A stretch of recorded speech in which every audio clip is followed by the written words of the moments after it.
പറവകൾ, വിമാനം പറക്കുക, ചിത്രശ്രമം പറയുക, പട്ടം പറക്കുക, പറവകൾ എന്ന് പറയുന്നത് അതൊന്നും ശരിയായ വ്യാഖ്യാനമല്ല. വിമാനം പറക്കുന്നതും ചിത്രശ്രമം പറക്കുന്നതും പട്ടം പറക്കുന്നതും മറ്റുള്ള വസ്തുക്കൾ പറക്കുക എന്നത്, പൊടി പറക്കുക എന്ന് പറയുന്നത് ശരിയല്ല. അതായത് കാറ്റിന് മാത്രമേ പറക്കാൻ പറ്റൂ. ഈ കാറ്റിനെ ശേഖരിച്ച് പറത്തിക്കളഞ്ഞാണ് വിമാനം സഞ്ചരിക്കുക.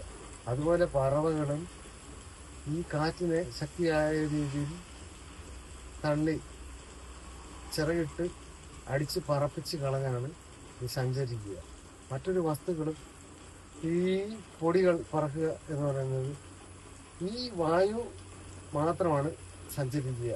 ഈ സഞ്ചാരത്തിനകത്ത് വായു കടന്നുകൂടുകയാണ്, അല്ല ഈ പൊടികൾ പറന്നു കൂടുകയാണ്. അല്ലാതെ പൊടി പറക്കത്തില്ല, ചിത്രശ്രമം പറക്കത്തില്ല, വിമാനം പറക്കത്തില്ല. അതൊക്കെ ഈ സയൻസ് പരമായി ഞാൻ അന്വേഷിച്ചപ്പോൾ കണ്ടെത്തിയ കാര്യങ്ങളാണ്. ഇതിനെ തിരിച്ച് വ്യാഖ്യാനിക്കാൻ കഴിയുമെങ്കിൽ ഒന്ന് വ്യാഖ്യാനിച്ച് നോക്കുക. സത്യസന്ധമായ രീതിയിലാണ് നമ്മളിത് റിസർച്ച് ചെയ്ത് സയൻസ് ജനങ്ങളിലേക്ക് മനസ്സിലാക്കുന്നത്. പുതിയ തലമുറയ്ക്ക് ഇത് പാഠമാകട്ടെ.